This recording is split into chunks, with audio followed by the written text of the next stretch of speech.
मालवी के वरिष्ठ लेखक नंदकिशोर चौहान ने बड़े दुखी मन से कहा, मालवी लोग ही मालवी बोलने में शर्मा रहे हैं। चौहान जी वर्ल्ड एक्सप्रेस के प्रधान संपादक राजकुमार हंस एवं संपादिका निधि शर्मा से चर्चा कर रहे थे। इस साहित्यिक साक्षात्कार का ब्यौरा इस प्रकार है। वर्ल्ड एक्सप्रेस चैनल में समस्त दर्शकों का हार्दिक अभिनंदन। आज हम मिलवा रहे हैं आपको मालवी के वरिष्ठ कवि और अच्छे साहित्यकार नंदकिशोर चौहान जी से।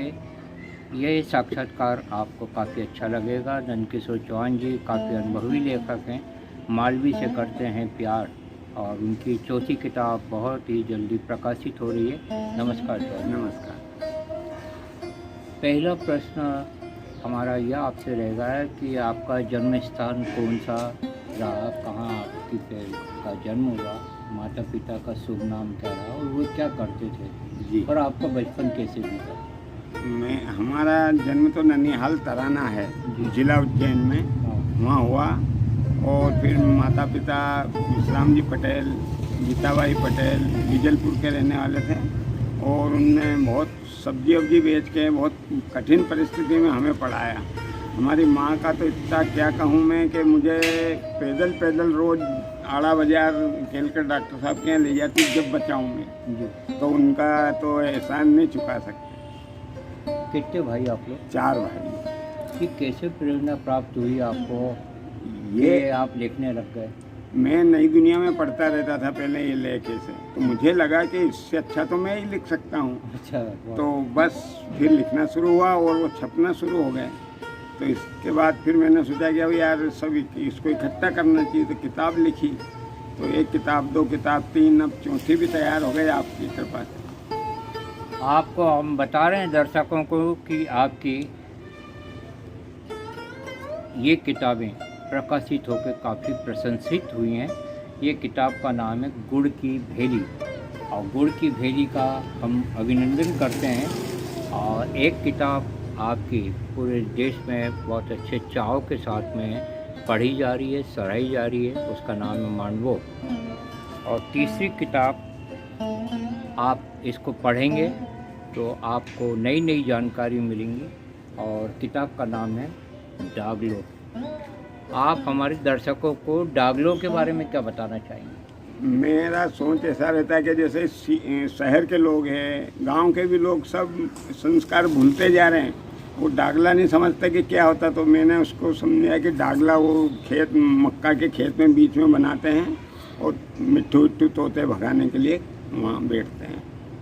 और ये मांडव के बारे में क्या बताना चाहेंगे? मांडवा तो नाम इसीलिए रखा है कि उसमें उसके संदर्भ में कुछ नहीं है, पर वो खाली यू हैव टू नो, मतलब मांडवा क्या होता है ये समझ में बस जी। और उसके लेख से संबंध नहीं है उसका। अच्छा। और वो ये गुड़ की भेली, हमारे बीजलपुर का गुड़ इतना प्रसिद्ध है कि अभी भी कोई बीजलपुर का नाम लेके बेच देगा ना तो आप भी ले लोगे वहाँ।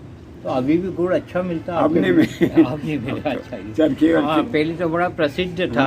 हम नाम- खुद राऊ जाया करते थे कचौरी खाने इंदौर से, पर अब तो जगह जगह कचौरी बनने लग गई हैं। आपसे एक प्रश्न हमारा ये था कि जैसे मालवी के लिए काम होना चाहिए, कार्य होना चाहिए, हो रहा है क्या?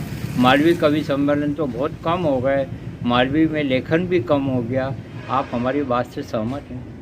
नहीं, हम ये सोच रहे कि मालवी का है ना, लोग बहुत कम उसको बोलने में शर्माते हैं और इसका बहुत कम चल रहा है। जितना दूसरे भाषाओं का, बोलियों का प्रचार प्रसार हो रहा है, मालवी का कुछ नहीं, समझो नहीं के बराबर।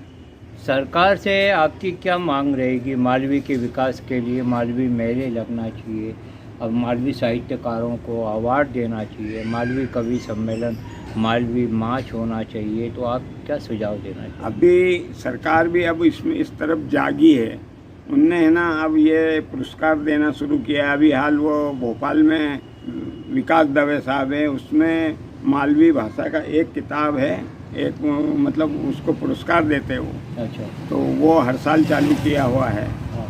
और उसको अब धीरे धीरे वो बढ़ा रहे हैं उसको। एक प्रश्न आपसे ये भी कि आप होलकर कॉलेज में थे, तो होलकर कॉलेज में कितने साल सर्विस की आप? होलकर कॉलेज में मेरा सौभाग्य ऐसा रहा हाँ। कि मैं उसी कॉलेज में पढ़ा हूँ, वहीं नौकरी की और वहीं से रिटायरमेंट हुआ। मैंने 40 साल 9 महीने नौकरी की सर वहाँ। अच्छा जी, आपके सर्विस के क्या अनुभव रहे आप? सर्विस तो मैं सोचता हूँ बहुत लकी रहा मैं कि मुझे तो अधिकारी, कर्मचारी, नीचे ऊपर वाले सब ऐसे मिले कि बहुत विश्वास करने वाले और बहुत अच्छे से काम किया, और मैंने भी पूरी ईमानदारी से काम किया, इसलिए वो मुझे रिस्पेक्ट अभी भी देते हैं। साहित्यिक क्षेत्र में कोई गुरु बनाया आपने? साहित्यिक क्षेत्र में हमारे बस नरहरि पटेल साहब की और उनके लड़के हैं संजय पटेल, हाँ। उनकी प्रेरणा है ये सब, और रास्ता बताने वाले वही है मुझे। जी, आपकी कितनी उम्र हुई अभी इस समय? मेरी हो गई अभी 74 साल उम्र।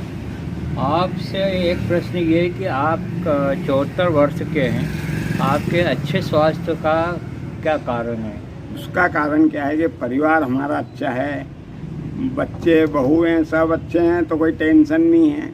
और पहली बात है कि खाना पीना अब वो गांव का है, बाहर का खाना नहीं है, इसलिए स्वस्थ रहते हैं।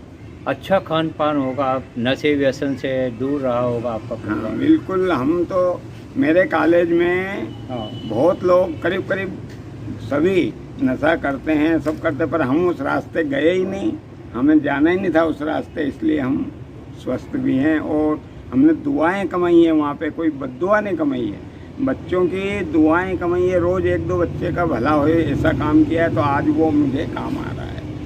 बहुत आदर्श व्यक्तित्व रहा और है नंदकिशोर चौहान जी का, सौम्य विनम्र।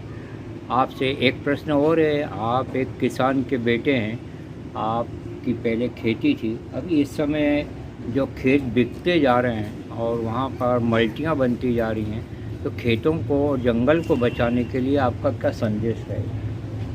मैंने इसमें एक लेख लिखा है जी, किताब में कि अगर जंगल कट जाएंगे, मैंने वो भी लिखा कि आजकल क्या हुआ कि ऑक्सीजन की कमी हो रही है हाँ। पेड़ पौधों के कारण। तो जैसे सिटी में जगह ही नहीं है पेड़ लगाने की, तो फिर क्या होगा, वहाँ काटते तो जा रहे हैं वो। तो मैंने मेरी किताब में लिखा है कि भाई ऑक्सीजन दायक आते हैं गमले में पौधे, हाँ। उनसे ऑक्सीजन रिलीज करते हैं वो 24 ही घंटा। तो उनको है ना इस सीमेंट के जंगल को हरा भरा करने के लिए छत और इनको इस पे वो वाले पौधे लगना चाहिए, जिससे ये समस्या खत्म हो। जी, और क्या सुझाव होंगे खेती बचाने के लिए आपको, आपके जैसे कि यह हमने सर्वे किया वर्ल्ड मीडिया ने, किसानों को जो सुविधाएं मिलना चाहिए वो मिल नहीं पा रही हैं, इसलिए वो किसी लालच में आके या किसी मजबूरी में आकर अपने खेतों को बेच रहे हैं।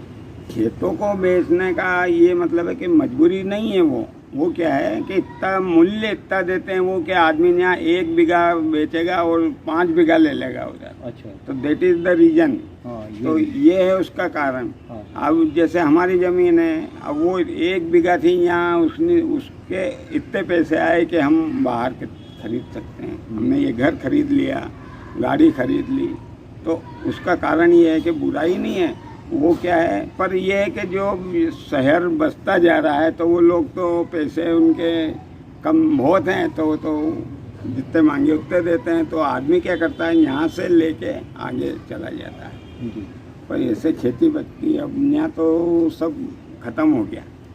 मालवी में किन किन लेखकों को आपने पढ़ा और कौन कौन से लेखक आपको अच्छे लगते हैं?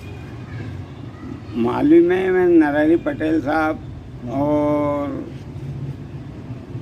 और भी सब मेरी मालवी जाजम के जितने हैं वो सब, हम महीने में एक बार वहाँ बैठते हैं और सब अच्छी कविता बोलती, बहुत सारे लोग हैं जो हमें प्रोत्साहित करते हैं। जी, नंदकिशोर चौहान जी बोलने में कम और कार्य करने में ज़्यादा विश्वास रखते हैं। हम आपके साक्षात्कार पर दर्शकों की प्रतिक्रियाएं सादर आमंत्रित करते हैं और एक प्रश्न मालवी में करने जा रही हैं पत्रकार निधि शर्मा जी। अभी तक आपके सरकार या अन्य संस्था से पुरस्कार मिलियो है? हाँ मिलियो है, मेरे को है ना 2010 में दिल्ली से महात्मा फुले सम्मान प्राप्त हुआ, जी, और उसके बाद भोपाल में 2019 में लेखक संघ द्वारा भी सम्मानित किया गया और गोल्डन बुक ऑफ रिकॉर्ड ने इनमें हमारे बहुत सारे वो प्रमाण पत्र मिले हैं। हाँ। और झलक निगम सांस्कृतिक न्यास उज्जैन उनने भी सम्मानित किया है। दलित अकादमी ने भी आपको अवार्ड हाँ, दिया? दलित अवार्ड। जी। वो उज्जैन गए, वहाँ गए, दिल्ली गए थे, मध्य प्रदेश दलित साहित्य अकादमी है वो, तो वहाँ उन्होंने सम्मान किया है, हम गए थे। दादा, आप मालवी के खूब बढ़ाओ और आपको हमारी तरफ से वर्ल्ड एक्सप्रेस चैनल की तरफ से धन्यवाद। बहुत बहुत धन्यवाद। जय श्री राम। आपको भी धन्यवाद।